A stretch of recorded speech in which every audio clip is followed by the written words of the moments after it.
All right, we're here with Cochise, Webb, founder and creative of Creative Conflict, the clothing line. If y'all want to cop, any of the gear that you see right now on camera, you can go to Creative Conflict 88.bigcartel.com to cop that. All right. So, Cochise, last night we saw Jesse Williams on BET accepting an award for the humanitarian award. Right. Jesse has been very vocal about social issues Yeah. in regards to just the trials and the plight of Black people in our community. Yeah. He gave a powerful speech last night, and it's a lot of ways that we can dissect this. But first and foremost, I really want to get your thoughts on what you thought about that speech and the impact that it has during a time like this.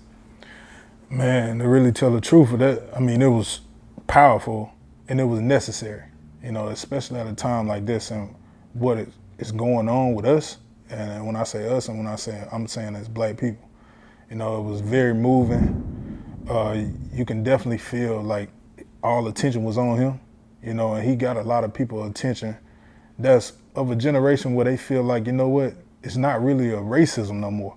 It's not really institutional racism. It seemed like he was addressing the elephant in the room that a lot of people are scared to really speak on. But he was like, these issues are real and I'm gonna bring it to the forefront. And that really, really, made me feel good, because I was just like, I'm not in this fight alone. And there's so many people that feel like, man, we in this fight alone. Like, I know certain people, but like it seemed like we trying to get people to realize what's going on. And when you take a person like Jesse, who is a celebrity, he's an actor, he's an activist, but he put stuff in a broader perspective that made people that may not realize what's actually going on be like, let me listen, because if he's saying this, it has to be a problem, and we need to pay attention and we need to put our foot forward, because it's just so many people that don't really realize what's going on. And like I said, man, it really took me by surprise. And I got a phone call from my mom, and she hit me up and was like, Evan, you need to hear what he's saying. Like, it's just like, son, I know you've been saying stuff like this, but it's different hearing it from him.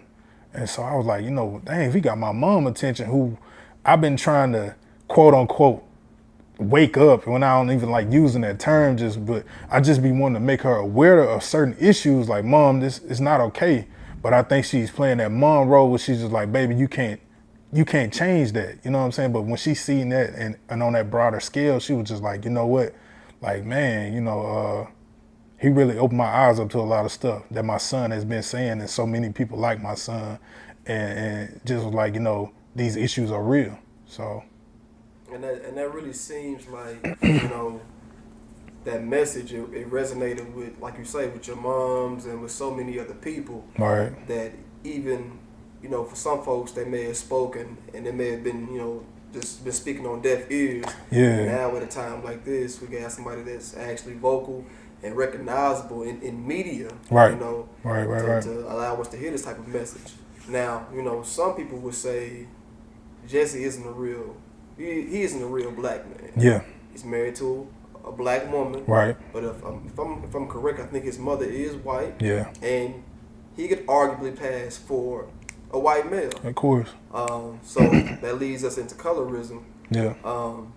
Do you feel like his color matters? Man, it's crazy because, with me being a light skinned, Black man, or a different shade, a lighter shade of Black, it's like, that's crazy to me that so many people are upset because they saying like he don't fit the criteria. Like, how can he speak on this?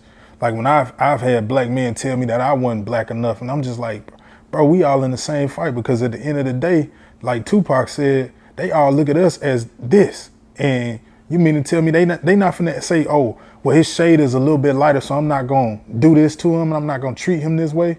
So how dare you say that? And it's envy. There's a lot of envy where people like somebody like Jesse will say that, and they be like, well, I've been speaking that for the longest, bro. So, like, what gives him the audacity? That's our champion right now, because there's so many people that don't even speak on this stuff. You know what I'm saying? So if you doing what he's saying that he was taking that award for all the activism, for all the people, the grassroots organization that's doing this stuff in the community, then you should be happy because he's speaking on your behalf. He's saying what needs to be heard. If you doing what he's saying, then you doing it right. You know what I'm saying? You're going to get the recognition for that. But is it about recognition, or is it about what you're supposed to do as a man or a woman or as an individual? It's your responsibility to do that. You know what I'm saying? Like what he's talking about takes a, and I really want to, you know, some people they can say, you know, but it takes a real, I want to say it really takes a source of intelligence to really fight back, because so many people don't want to fight back. You know what I'm saying? So many people don't want to speak on this. So to me, that's a form of intelligence to be like, you know what, this stuff ain't right, so I'm gonna say something about it. But for black men and black people in general, and to just say, well, he's not down enough, he's not black enough, he's not a brother enough, that's a spit in the face to people like Malcolm X, that's a spit in the face to people like Huey P. Newton, that's a spit in the face to all your lighter shaded individual, Angela Davis. You know what I'm saying? Like these people have really lost their lives and friends behind this. So how can you say that about an individual that's being our champion right now, that's speaking on these issues and bringing it to the forefront in a perspective that I'm pretty sure BET was like, we didn't know he was gonna say that, but he did. You know what I'm saying? We didn't know he was gonna speak on that, but he did. And I'm pretty sure you was clapping, or if you just wanted to be a hater and just be like, you know what, that should have been me. But like, you know what I'm saying? I'm glad someone brought it to the forefront.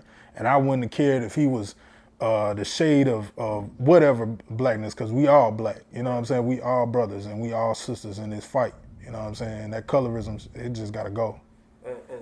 And speaking of BET, you know, in your opinion, did it matter that he did that on black entertainment television in front of, you know, all of his black entertainment friends? Right. Some people that may have agreed, some people that may have disagreed. Did it matter that he did it on that platform? You know what? I think I got a love-hate relationship with BET. But I think it was special though, because at any of these other award shows, he might have not got a humanitarian award. So I'm like, they gave him the stage and he ripped it. But at the end of the day, he put a lot of stuff in perspective when he said stuff like, you know, brands on our body. And he talked, everybody in the audience got on Versace, Louis Vuitton, Gucci, all these brands. When we were praying with brands on our body like cattle, you know what I'm saying? Like that really, and he's speaking to them like, you take that money that you get from these consumers, from your people, and you give it right back to the people that oppress you, that don't want you in their brands, but you wishing they give you an endorsement so you can get more money from their brands to give back to them. So he was like, we gotta really, he was actually, I don't want to say preaching, but he was just making them aware, like, look at what you're doing. You know what I'm saying? You claim, all you rappers claim you sat down with Minister Farrakhan and this and that and this and that, but all you got on all these brands of people that don't want you in their clothing.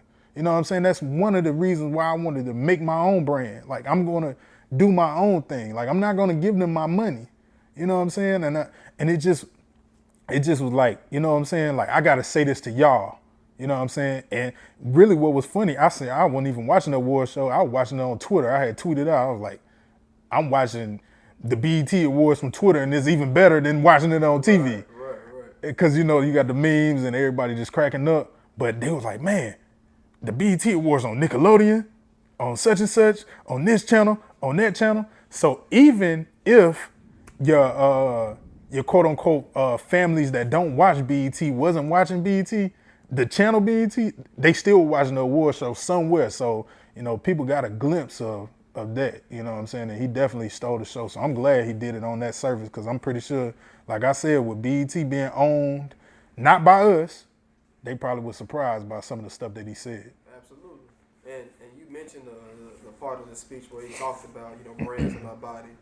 It was one quote that's been floating around where he says, you know, just because we're magic, right, you know, doesn't mean we're not real. Right, exactly. You know, that's kind of how he ended his speech. Like that was crazy. How did you interpret that? Just that portion or segment of the speech alone. Bro, you know what was so crazy about that? And when he said that, it was so powerful, but so simple, because you love our creativity, you love our genius, you take it away, and you act like we never even did anything. Like, you know, you just take it all away from us, and we still trying to figure out, like, how can you love all our creativity? And you know what?